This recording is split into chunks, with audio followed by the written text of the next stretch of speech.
Amazing. That breaking update, all crew members accounted for now. It was a 23-person crew on this 1,100-foot shipping vessel. This is called the One Henry Hudson. It was docked here when this happened, when this fire started earlier tonight. But again, what we know is it was some kind of electrical fire, started below deck, and then quickly spread to multiple levels of this ship, including the containers stacked above deck here.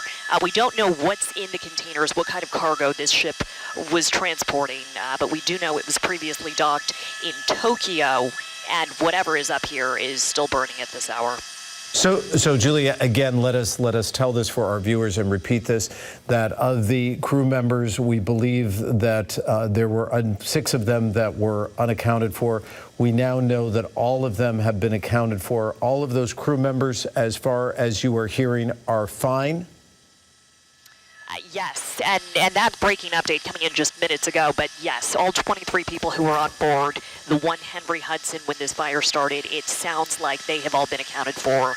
No injuries reported here. No one transported. Paramedics, I think I see there on scene, as well as the LAFD. Julia, you said this is coming from Tokyo, correct? That is correct. It was last docked in Tokyo, and this ship was docked when the fire started.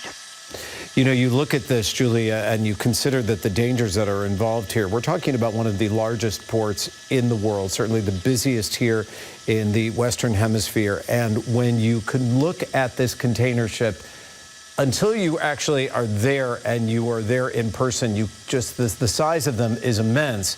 But then the concern must be as well to keep this contained as possible. And you don't want this spreading because they're pretty parked close together, correct? Absolutely. I mean, the complexity of this port cannot be overstated.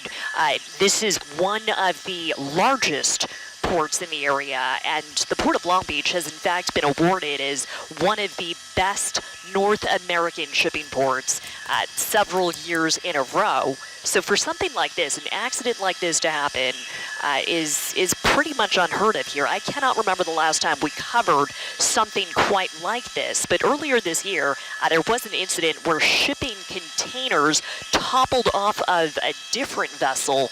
That happened at this same ports complex. And after that, we did see the berth where that happened being shut down for quite some time. So I imagine there is going to be an investigation here that stretches on for days or possibly weeks.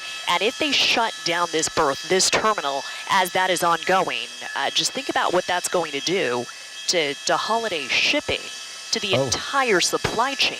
Excellent point, Julia. Didn't even consider that again when you're looking at the largest port in the United States right now. Julia, before we let you go, to summarize here, does it appear as if this fire, they're getting the upper hand on this? And I'm assuming that the water that they're fighting it is coming right from the water itself, from the port itself? Yeah, there's definitely an ebb and flow here. We have seen this cloud of smoke lighten up and then get a little bit more dense, a little darker in color. So this has not been knocked down. Whatever is burning inside this ship is still burning, but we're not seeing dark colored smoke right now. And it looks like the firefighters on the south side of the ship here, their body language is a little bit more relaxed than what we saw earlier. But they are not being allowed inside the ship below deck because of the hazmat situation here. Interesting. So what we're looking at right now, this is the closest as those members of the LAFD can get. And I would imagine, as you said, hazmat for a variety of reasons to keep them as far away as possible, especially when you really don't know what you're dealing with, correct? That's correct. We do not know what's burning. We do not know what kind of cargo is on this ship. All we know is they're trying to keep the temperature down, because for that fire, that electrical fire to spread from below deck to above deck and then through the stacks of these enclosed containers, think about how hot that fire must be.